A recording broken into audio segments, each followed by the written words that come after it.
I am going to present on this topic, reconsidering instructional design, but in many ways, this is a little bit of an intro into the reason why we have this Davis grant here at Plymouth State, Designing Forward, that's kicking off this summer, which is premised on this very question of why do we need to reconsider instructional design and what does that look like?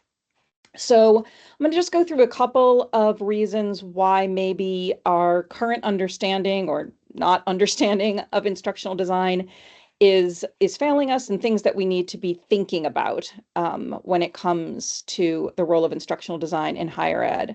So one of these has to do with the origin stories of the very field of instructional design, which some people are aware of and some people aren't. But the fact of the matter is that instructional design really grows out of World War II and was kind of birthed in the military as a way to develop training materials for military services during the war and then after the war as a way to continue to work on solving instructional problems. So this was a way to train soldiers and military workers on how to use equipment, on how to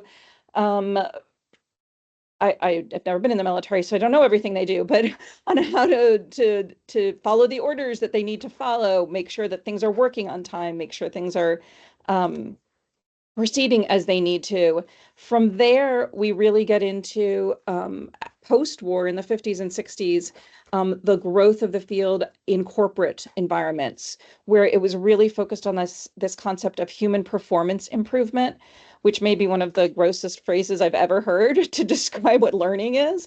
But the idea that within businesses and corporations, as businesses were growing, as we were getting more Fortune 500 businesses, we needed to think about training differently, about training new workers as they came on the job to make sure that they had the expertise and the learning to perform in the ways that businesses needed them to perform.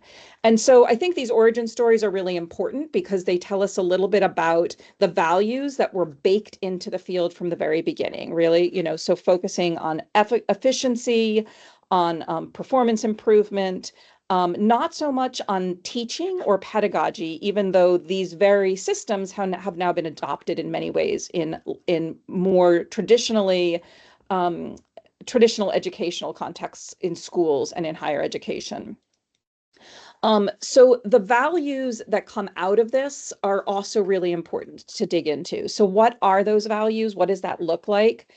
This is a quote from my friend Sean-Michael Morris in his piece, Times Which Require Greater Care, Ethos in Online Learning, where he talks about instructional design as a field beginning with this mechanical notion of student success, right? So because we have these origin stories that were really based on sort of efficiency, we end up with really kind of a focus on systemization. So relying heavily on this old principle that learning outcomes are king and assessments must match outcomes, which means that content follows assessment. Eventually, instructional design then is first and foremost about efficiency and replicability, which I think if you asked most professors at PSU, they would not say, yes, when I design a class, the most important values that I adhere to are efficiency and replicability. So really understanding these values that underpin the practice, I think, are important. And from there, I really want to talk about this idea of the paucity of faculty preparation when it comes to, well, everything, not just instructional design. So we know studies have shown, and we know anecdotally, that very few faculty in higher education receive any kind of pedagogical training before entering the classroom, right? Their graduate training does not prepare them to be teachers. Instead, we assume that they are just kind of osmose what teaching is through their own experiences and having been in classrooms themselves.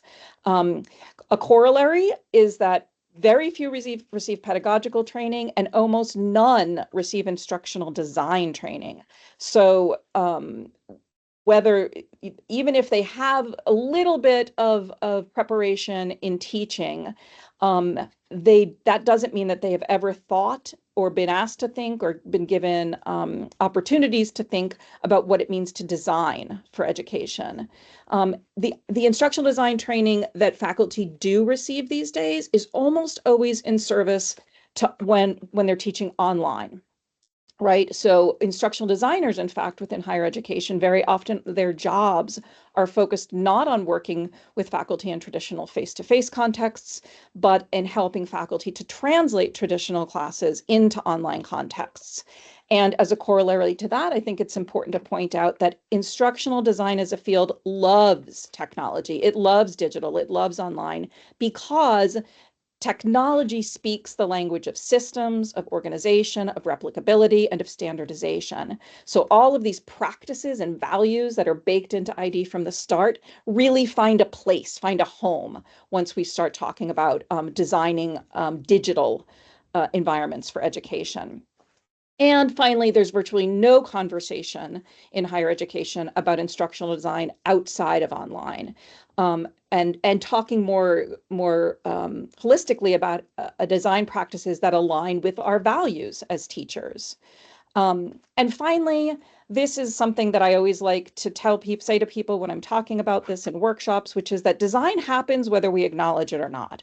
So we are designing all the time in our classes, in our educational contexts. We just may not be thinking about it very intentionally. The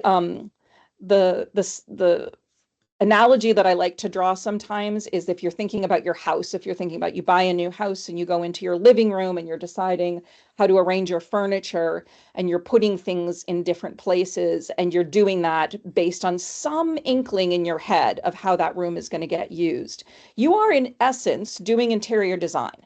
You would not call yourself an interior designer. A professional interior designer would laugh at you and say you're not an interior designer, but that's what you're doing. You're thinking through problems and trying to solve them through design. How good you are at that depends on a number of things. It depends on how good you are at acknowledging what your needs are, how good you are at translating those needs into some kind of practice, whether or not you've ever done any research on how to lay out a room, whether you've paid attention to how other rooms are laid out. But that's still design that's happening. So much of this is about acknowledging the practice, even when it isn't something that we've ever really named before. So what happens when these practices, these traditional practices of instructional design meet up with a pedagogical approach? And in our case here at Plymouth State, we would call that approach cluster pedagogy, which if you're not familiar with, I'm going to go through each of these and kind of talk about what they are. And I think it's going to become pretty clear how these slides feel different from the slides about instructional design. So the first pillar of cluster pedagogy is this idea of open education, which is huge. I'm not going to unpack everything open education is, but I am going to draw on this quote from this piece by Will Richardson, What Do We Mean by Open Education? Where he says openness can imply participation, and as such, it can mean that students see themselves as actively building their learning, not simply being recipients of someone else's version of it. So if this is our pedagogy, if this is what we're hoping for our students, but the instructional design practices that are out there are about replicability and efficiency, we can see how these two things are going to butt heads, right? That design practice doesn't make space necessarily for students building their learning. The second pillar of cluster education is interdisciplinarity.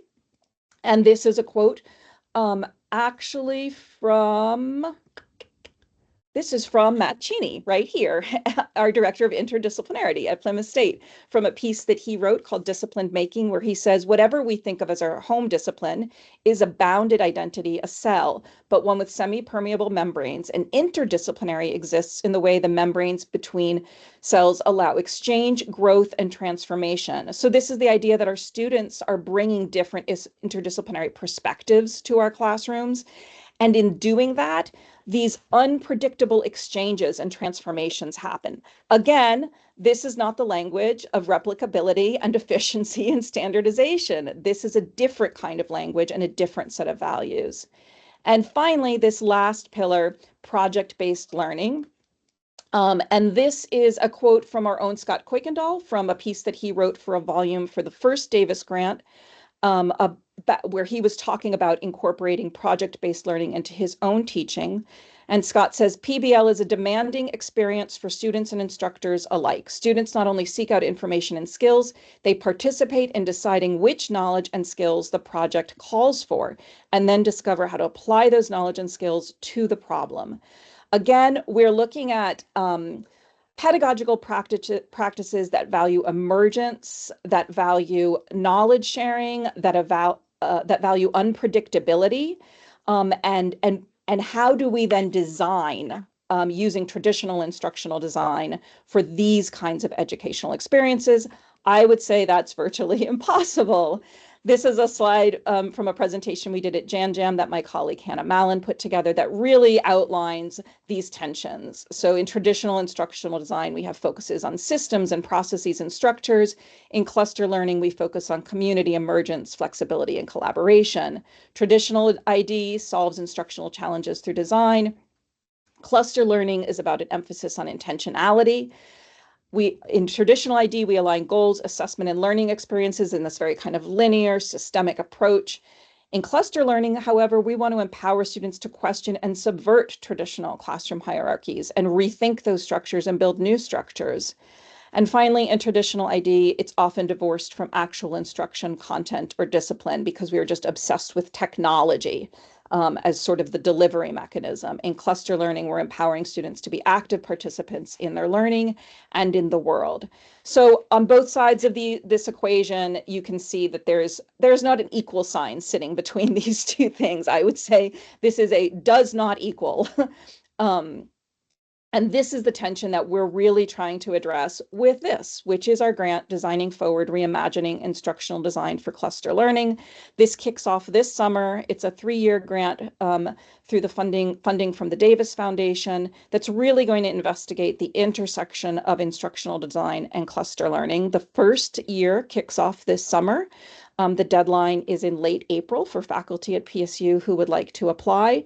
This is going to be an opportunity to really dig into not only your values, your pedagogical values, which we will be focusing a lot on cluster learning as this very distinct kind of pedagogy that we embrace here at PSU.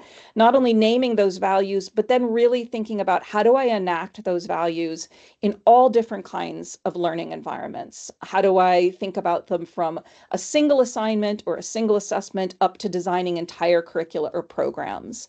So I invite everybody at PSU to consider applying for this. There are stipends for faculty who participate in this every year. This year, the first year of the grant is really just a year of learning, where we'll be working through the Design Forward curriculum that we've developed at PSU or at the CoLab, and beginning to think about how we might apply what we're learning to design projects in the future.